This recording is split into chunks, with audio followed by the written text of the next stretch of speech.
นั้นเกิดขึ้นนะคะคือเรือบรรทุกตู้คอนเทนเนอร์สัญชาติญี่ปุ่นที่ชื่อว่าบรูนาโกยะพยายามที่จะลอยข้ามอ่าวบัลติมอร์แต่ช่วงจังหวะนั้นเองเนี่ยมันสูญเสียเรื่องของแรงขับเคลื่อนขณะที่อยู่ห่างจากสะพานเพียงแค่550 เมตรแผงควบคุมไฟเนี่ยปิดตัวจากนั้นเรือก็แล่นไปชนต่อหม้อสะพานอุบัติเหตุครั้งนั้นถือว่าทำให้โครงสร้างในการป้องกันต่อหม้อสะพานเป็นทางยาวกว่า9 เมตรด้วยกันตัวเสาต่อหม้อมีเพียงแค่รอยบิ่นไม่ได้มีความเสียหายร้ายแรงขณะที่ผู้เชี่ยวชาญเชื่อว่ามีความเป็นไปได้น้อยมากที่ความเสียหายจากเหตุการณ์นี้จะไปเกี่ยวข้องกับการถล่มที่เกิดขึ้นล่าสุดนี้นะคะแล้วก็ไม่ใช่แค่ปี2523ในช่วงปี 1970 ตอนนั้นเป็นตอนที่สะพานซานถูกสร้างขึ้นเรือบรรทุกตู้คอนเทนเนอร์ทั่วไปก็สามารถที่จะขนตู้คอนเทนเนอร์ได้แต่ปรากฏว่ามันไปชนกับบริเวณท่าเรือซึ่งผู้เชี่ยวชาญอย่างริกเกตเดสศาสตราจารย์และผู้อำนวยการภาควิชานโยบายโครงสร้างพื้นฐานมหาวิทยาลัยคอนเนลระบุแบบนี้ว่าคือสะพานที่สร้างขึ้นอย่างสะพานซานสวิสสะพานบัลติมอร์เองก็ตามเขาสร้างขึ้นในยุคเดียวกันคราวนี้สะพานในตอนนั้นเมื่อ40 กว่าปีที่แล้วไม่ได้ถูกออกแบบมาเพื่อให้ป้องกันตัวเองจากการชนของเรือลำใหญ่อย่างดาลี่อาจจะเป็นแรงบันดาลใจว่าหลังจากนี้ไปวิศวกรคงจะต้องมีการประเมินโครงสร้างต่างๆรวมไปถึงเขาก็มองว่าการคาดการณ์ในการสร้างสะพานขึ้นใหม่ขนาดนี้หรือว่าหลายคนก็มองว่า40 ปีที่แล้วอาจจะไม่ได้มีการคาดการณ์ว่ามันจะมีเรือใหญ่ขนาดนี้มันแล่นผ่านในบริเวณตรงนี้ด้วยในขณะที่ทางด้านเดวิดไนท์ที่ปรึกษาผู้เชี่ยวชาญประจำสถาบันวิศวกรโยธาในอังกฤษนั้นก็ออกมาพูดถึงเหตุการณ์ครั้งนี้บอกว่ามันเป็นเหตุการณ์ที่ผิดปกติมากๆซึ่งปกติแล้วนะครับมันมีเหตุการณ์เรือที่ไปชนต่อหม้อสะพานเกิดขึ้นอยู่บ่อยครั้งนะครับแต่มันไม่มีครั้งไหนเลยที่สะพานจะพังถล่มมามากมายขนาดนี้เพราะสะพานปกติแล้วต่อหม้อมันจะต้องสร้างขึ้นมาเพื่อรองรับแรงกระแทกอยู่แล้วดังนั้นเหตุการณ์ที่เกิดขึ้นนี้เป็นเหตุการณ์ที่ไม่ปกติแล้วเขาก็บอกว่าจริงๆคงจะต้องมีการสอบสวนเรื่องนี้อย่างละเอียดอีกครั้งหนึ่งว่ามันเกิดอะไรกันแน่โดยเฉพาะซากของสะพานที่มันยังหลงเหลืออยู่คงจะต้องมาตรวจสอบทางวิศวกรรมว่าทำไมโครงสร้างของสะพานมันดูอ่อนแอกว่าปกติเรือเข้าไปกระแทกแล้วสะพานพังทั้งสะพานแบบนี้ส่วนในเรื่องของการซ่อมและก็สร้างใหม่นั้นครับทางด้านเดวิดไนท์ก็บอกว่าอาจจะต้องใช้เวลาถึง2 ปีด้วยกัน2 ปีไม่นับรวมเรื่องของการออกแบบโครงสร้างสะพานใหม่นะฮะซึ่งอาจจะต้องใช้เวลามากกว่านั้นและอาจจะต้องใช้เงินมากถึง 27,000 ล้านบาทด้วยกันในการสร้างสะพานใหม่ขึ้นมาทดแทนสะพานเดิมครับและสะพานนี้เป็นสะพานที่ผู้คนใช้เส้นทางในการสัญจรไปมาด้วยนะคะเอาล่ะจากความคืบหน้านะคะของกรณีเรือไปชนสะพานบัลติมอร์ไปดูอีกหนึ่งความคืบหน้ากรณีที่เกิดเหตุการณ์ก่อการร้ายเกิดขึ้นนะคะที่โคคัสซิตี้ฮอลล์ที่รัสเซียล่าสุดนี้มีการเปิดเผยจากตัวแทนประกันภัยรายหนึ่งบอกว่าความเสียหายถ้าไปดูภาพรวมทั้งหมดแล้วจากการ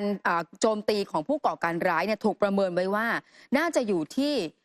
10,000 ล้านรูเบิลหรือประมาณกว่า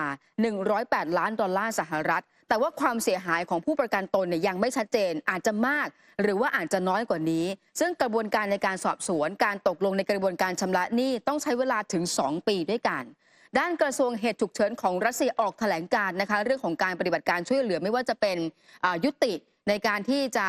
ค้นหาผู้ที่สูญหายหรือผู้ที่เสียชีวิตแต่ตอนนี้ทีมมีการเคลียร์ซากอาคารที่รับความเสียหายถ้าเกิดว่าไปดูภาพทั้งหมดเลยจะเห็นว่าภาพการเผยแพร่ของที่เกิดเหตุหลังคามันพังทลายถูกไฟไหม้เศษซากอาคารบางส่วนอยู่ในสถานที่เพราะอาคารดังกล่าวนี้มีความสูงกว่า7 ชั้นแล้วก็กินพื้นที่ไปประมาณ1 ใน 3ของพื้นที่ทั้งหมดเหตุการณ์ครั้งนี้นะคะได้รับการขนานนามว่าเป็นเหตุการณ์ที่ร้ายแรงที่สุดในรัสเซียด้วยค่ะในขณะที่ทางด้านดมิโตรคุเลบารัฐมนตรีว่าการกระทรวงต่างประเทศของยูเครนนะครับคุณผู้ชมได้ออกมาให้สัมภาษณ์กับสื่อมวลชนของสหรัฐอเมริกานะครับถึงกรณีที่เวลานี้ตะวันตกนั้นลดการช่วยเหลือด้านการทหารที่มอบให้กับยูเครนในช่วงไม่กี่เดือนที่ผ่านมาโดยดมิโตรคุเลบานั้นร้องขอนะครับว่ากรุณาช่วยมอบแพทริออตให้กับเรานะครับซึ่งก็คืออ้างถึงระบบป้องกันภัยทางอากาศนะครับที่ผลิตโดยสหรัฐอเมริกาโดยทางด้านดมิโตรคุเลบานั้นบอกว่าระบบแพทริออตนั้นมีความสำคัญต่อยูเครนอย่างยิ่งเพราะพวกมันจะช่วยสกัดฝูงบินรบของรัสเซียและสกัดขีปนาวุธของรัสเซียได้นั่นถึงเป็นเหตุผลว่าทำไมยูเครนครับถึงต้องการเรื่องของระบบแพทริออตนะครับเป็นอีกครั้งหนึ่งที่ดมิโตรคุเลบานั้นแสดงความเสียใจต่อบรรดาสมาชิกสภาผู้แทนราษฎรพรรคริพับลิกันที่ขัดขวางความพยายามของรัฐบาลโจไบเดนในการผลักดันเงินช่วยเหลือก้อนใหม่60,000 ล้านดอลลาร์สหรัฐที่จะมอบให้กับยูเครนในขณะที่ เขาปฏิเสธที่จะตอบคำถามกรณีที่เยอรมนีนั้นเนี่ยครับก็ยังปฏิเสธในการจัดหาขีปนาวุธพิสัยไกลทอรัสแก่ยูเครนโดยเขาบอกว่าเหนื่อยหน่ายกับคำถามเหล่านี้อย่างไรก็ตามเขาหลีกเลี่ยงที่จะวิพากษ์วิจารณ์เอ็มมานูเอลมาครงผู้นำของฝรั่งเศสนะครับกรณีที่ผู้นำฝรั่งเศสนั้นบอกว่าไม่ตัดความเป็นไปได้ในการส่งทหารของบรรดาชาติสมาชิกนาโต้เข้าไปในยูเครนซึ่งดมิโตร คูเลบาบอกแบบนี้ครับบอกว่าเรายินดีที่ได้เห็นประธานาธิบดีมาครงนั้นมีวิวัฒนาการในทิศทางที่ดีแล้วก็บอกว่าความเห็นของผู้นำฝรั่งเศสนั้นเนี่ยครับแม้ได้รับเสียงปฏิเสธจากชาติสมาชิกนาโต้อื่นๆแต่สิ่งที่ดมิโตร คูเลบาบอกว่าจริงๆเนี่ยยูเครนเนี่ยไม่เคยร้องขอทหารจากนาโต้จากยุโรปเนี่ยไปสู้รบในภาคสนามนะแต่พวกผู้นำของสหภาพยุโรปอาจจำเป็นต้องรับแนวคิดนี้เมื่อถึงเวลาอันจำเป็น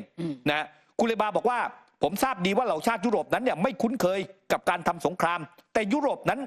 ก็ไม่อาจอยู่ในความประมาทได้ไม่ว่าตัวเองหรือว่ากับเด็กๆพวกเขาเพราะว่าหากยูเครนพ่ายแพ้รัสเซียจะไม่หยุดอยู่แค่นี้นี่คือสิ่งที่ดูเหมือนว่าดมิโตร คูเลบานั้นก็บอกว่าเมื่อถึงเวลาที่จำเป็นนั้นยุโรปอาจจะต้องส่งทหารมาช่วยยูเครนรบกับทางด้านกองทัพรัสเซียครับแต่หนึ่งในชาติยุโรปอย่างสหราชอาณาจักรนะคะก่อนหน้านี้เนี่ยที่ได้มีการรายงานออกมาว่าณวันนี้เองเนี่ยถ้าไปตรวจสอบกองทัพของสหราชอาณาจักรกำลังอยู่ในภาวะถดถอยมาเรื่อยๆอันนี้ก็คือจากการเปิดเผยนะของคณะกรรมาการกลาโหมแล้วก็บอกว่าสิ่งสำคัญก็คือว่าวันนี้กำลังพลอาจจะไม่เพียงพอถ้าเกิดว่ามีเหตุปฏิบัติการเกิดขึ้นจริงๆแต่ว่าล่าสุดนี้นะคะพลโทโรเบิร์ตมาโกวานรองประธานเลขาธิการกลาโหมของสหราชอาณาจักรไปให้ปากคำต่อคณะกรรมาการกลาโหมของรัฐสภา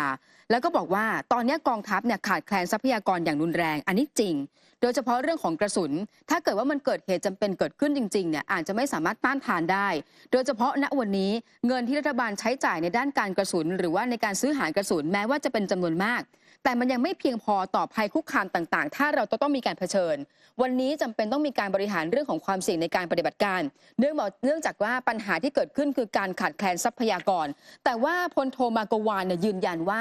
สหราชอาณาจักรนั้นพร้อมสำหรับการทำสงครามแต่ไม่ใช่กับทางด้านของรัสเซียสอดคล้องกันนะคะกับการที่สสมาร์คฟรังซัวสมาชิกคณะกรรมาการกลาโหมคนนี้ก็บอกว่ามันเป็นเรื่องที่ยากมากถ้าเกิดว่ากองทัพของสหราชอาณาจักรเนี่ยจะไปต้านทานรัสเซียแล้วก็เป็นเรื่องที่ยากมากถ้ากองทัพนั้นจะต้องอยู่ยาวนานมากกว่า2 เดือนในการสู้รบที่มันเต็มรูปแบบขณะที่รัฐมนตรีกลาโหมอย่างแกรนชาร์ฟนะคะณวันนี้เขาบอกว่าสิ่งสำคัญก็คือว่าทางกองทัพของสหราชอาณาจักรเองเนี่ยไม่ได้มีความกังวลเลยเพราะเขาเชื่อว่าวันนี้ยังอยู่กับนาโต้และเมื่อวันเกิดเหตุการณ์นั้นเกิดขึ้นจริงๆชาติสมาชิกนาโต้ก็คงจะไม่ปล่อยให้เขารับมือเพียงแค่ชาติเดียวแน่นอนค่ะครับคือทางด้านในส่วนของพลโทโรเบิร์ตมาโกวานนั้นเนี่ยนะฮะคุณผู้ชมคือพยายามที่จะบอกกับทางด้านรองประธานเสนาธิการพยายามบอกกับคณะกรรมาการกลาโหมเนี่ยนะว่าถ้าเกิดสงครามกับรัสเซียสู้กันตัวต่อตัวกับรัสเซียเนี่ยอังกฤษเนี่ยรับมือได้ไม่เกิน2 เดือนใช่ต้านไม่ไหวต้านไม่ไหวรับมือได้ไม่เกิน2 เดือนแต่รัฐมนตรีกลาโหมแกรนแชฟนั้นบอกว่าไม่เป็นไรถ้าเรารบกับรัสเซียเนี่ยเราจะไม่รบอย่างเดียวดายเราจะมีชาตินาโต้เนี่ยช่วยเรารบนะเราจะรบได้นานกว่านั้นนะฮะซึ่งทางด้านพลโทโรเบิร์ตมาโกวานบอกว่าตอนนี้กระสุนในคลังแสงเนี่ยมันหมดแล้วนะส่งไปช่วยยูเครนหมดแล้วจะสู้จะรบอะไรเนี่ยนะฮะถามว่าพร้อมทำสงครามไหมพร้อมทำกับประเทศเล็กๆแต่ไม่ใช่กับรัสเซียนี่คือความเคลื่อนไหวของอังกฤษนะครับมาร่วมสนับสนุนท็อปนิวส์นำเสนอความจริงได้แล้ววันนี้เพียงกดปุ่ม Super Thanks แล้วเลือกจำนวนเงินตามที่ต้องการได้เลยครับขอบคุณครับ